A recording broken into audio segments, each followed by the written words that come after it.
Merci beaucoup. Je suis très contente d'être ici, de retrouver des gens qui m'ont connue quand j'étais moins vieille. Je voudrais beaucoup vous remercier pour vos allocutions, parce que c'est pratiquement l'introduction. Je voudrais ajouter juste deux choses. Adapter une ville au handicap, c'est aussi adapter au handicap intellectuel, et en particulier à la signalisation des rues, des moyens de transport et des lieux. C'est quelque chose qui n'est jamais ou rarement, et peut-être pas dans cette ville, évoqué et fait.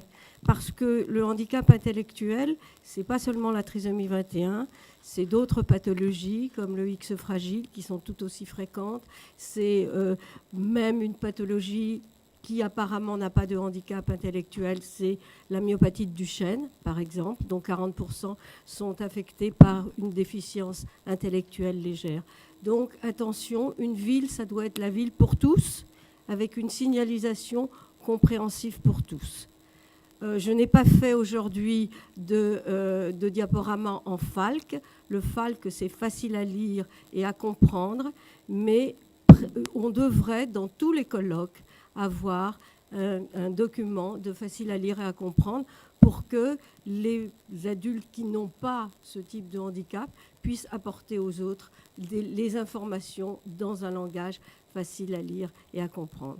Et je profite, puisque vous êtes dans le handicap, le sport adapté, la mairie nous a donné des éléments, que nous aurons des Jeux olympiques, vous en avez peut-être entendu parler, nous aurons des Jeux olympiques dans plusieurs villes, mais nous aurons aussi les Jeux olympiques pour personnes en situation de handicap.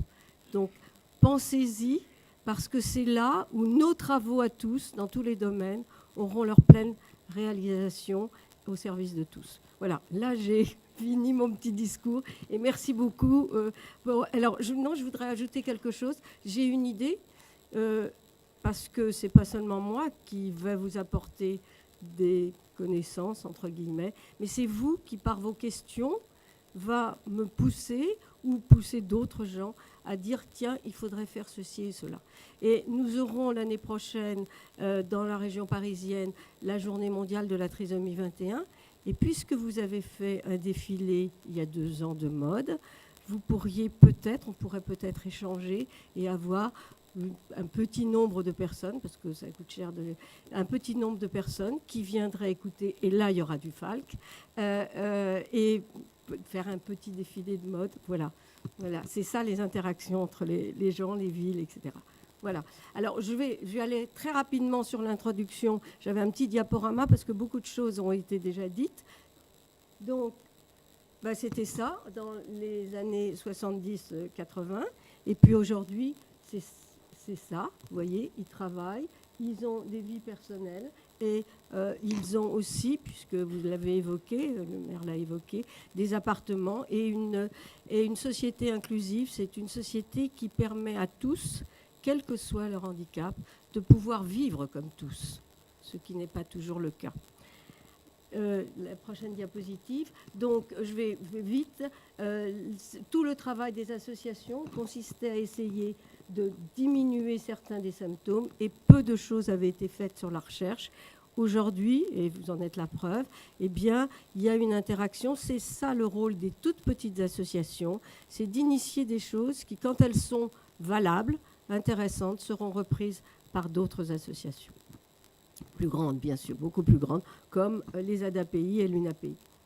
Mieux connaître la trisomie 21, c'est une pathologie complexe qui associe un retard mental, une physionomie souvent particulière, souvent, mais pas toujours. On me disait hier, ils ont tous la même bouille. Ben non, ils n'ont pas tous la même bouille, même s'ils ont des traits qui sont assez souvent semblables. J'avais un collègue qui me disait il y a des années, une personne avec trisomie 21, ce n'est pas le visage qui la différencie des autres, c'est sa façon de marcher. Vous avez là une piste, leur apprendre à marcher un peu différemment de leur naturel va les aider eux-mêmes à marcher mieux et nous à ne plus les regarder différemment. Il n'y a aucun symptôme spécifique, ça aussi, aucun symptôme spécifique. C'est juste des symptômes qui existent dans la population générale, mais qui sont présents avec une incidence plus grande. Et donc, vous avez là le maillon de la chaîne qui permet de dire pourquoi travailler sur la trisomie 21, c'est travailler aussi pour la population générale, pour les personnes qui ont une déficience intellectuelle, mais d'un autre ordre, et puis pour les personnes qui ont une cardiopathie, pour les personnes qui ont des dents mal placées, pour des personnes qui ont des problèmes viscéraux, etc. Donc la fréquence est la même dans tous les pays, c'est une question qu'on pose souvent, hein. Elle est la même, et donc entre 1 sur 750 et 1 sur 2000, et elle augmente avec l'âge mental, c'est pas l'âge maternel. Voilà, 70 000 personnes, la diapositive suivante. Est-ce une maladie? Ce n'est pas par hasard que j'ai mis ces quelques diapositives. Vous doutez que je ne suis pas contre le dépistage anténatal, mais je suis contre l'idée qui est transportée avec cette idée de dépistage sur c'est une maladie d'une particulière gravité.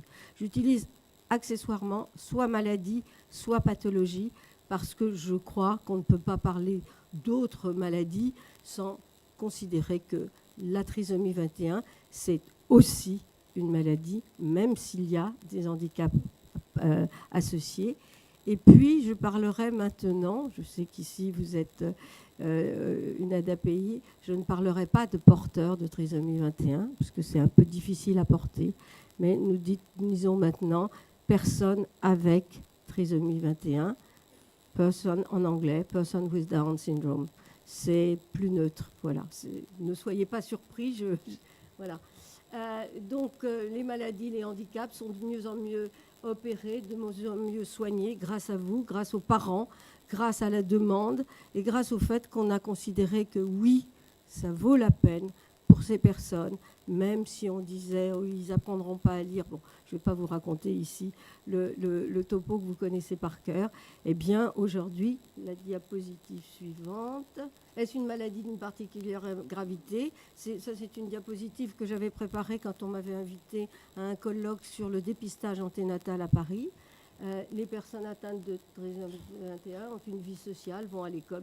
Vous savez tout ça, ont certains dons exceptionnels. Moi, je me rappelle avoir écouté un pianiste aux États-Unis, à Vancouver, c'était au Congrès mondial.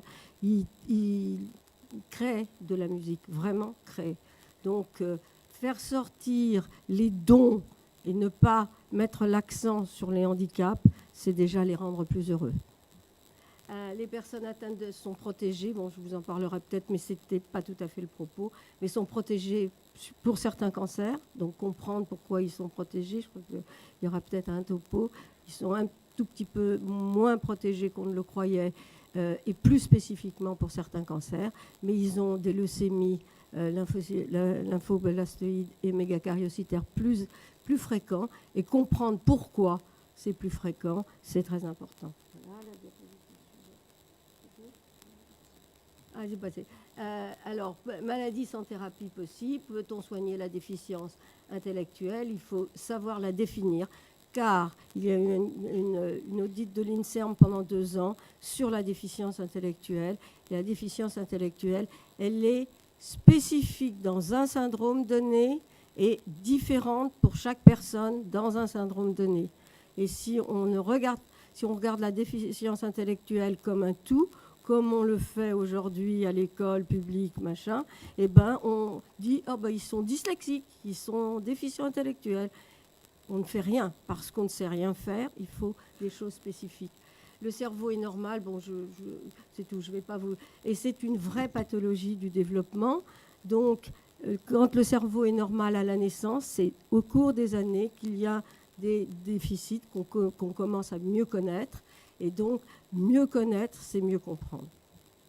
Voilà, la suivante. La recherche biomédicale.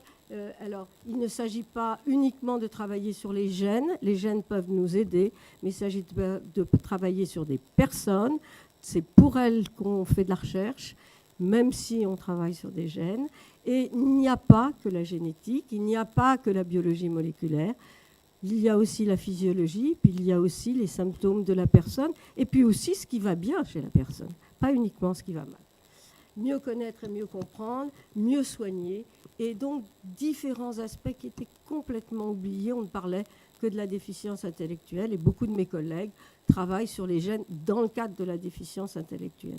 Mais si vous avez une personne atteinte de trisomie 21 plus grande, moins forte, mâchant mieux les éléments, etc., vous aurez déjà une autre personne, et peut-être dormant mieux, peut-être que la personne ira beaucoup mieux et apprendra beaucoup mieux et sera mieux insérée dans la société parce qu'elle sera mieux dans son corps.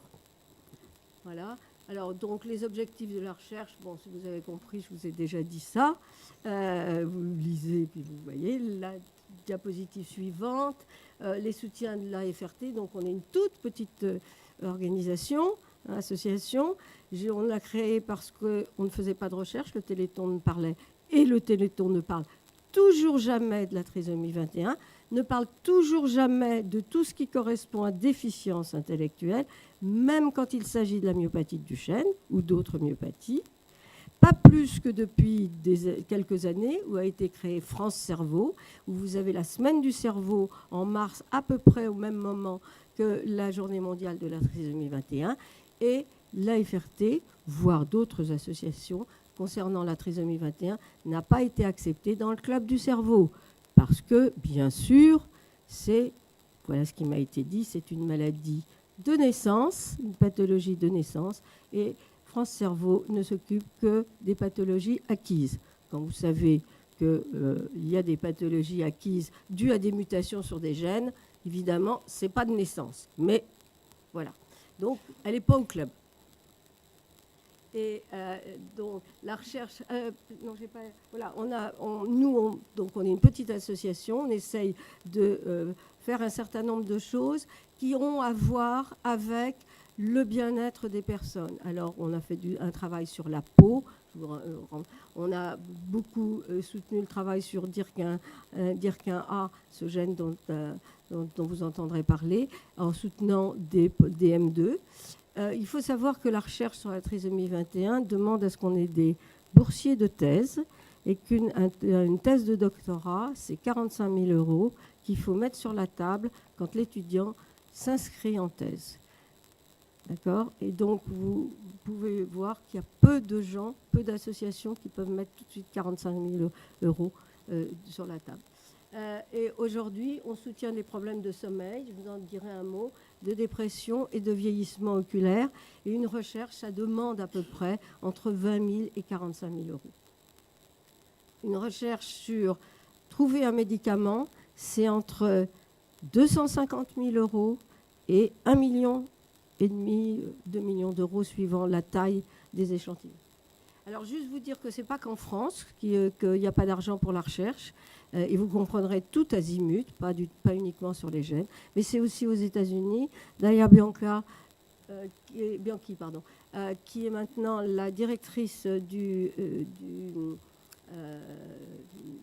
l'Institut national pour la recherche dans le cadre du développement, nous a dit à Chicago que, voilà ce qui est écrit sur la diapositive, à savoir qu'il y a 2 sessions qui concernent la trisomie 21 et que sur les 27 instituts, il n'y en a que 2 qui concernent la trisomie 21 et que sur les 265 catégories concernées, il n'y a qu'une seule qui est liée à la trisomie 21. Donc ce n'est pas uniquement en France. Ce regard fait que même dans une grande institution comme le NIH, il y a très peu d'argent. Néanmoins, ça avance. Et c'est miracle que ça avance avec si peu d'argent. Merci.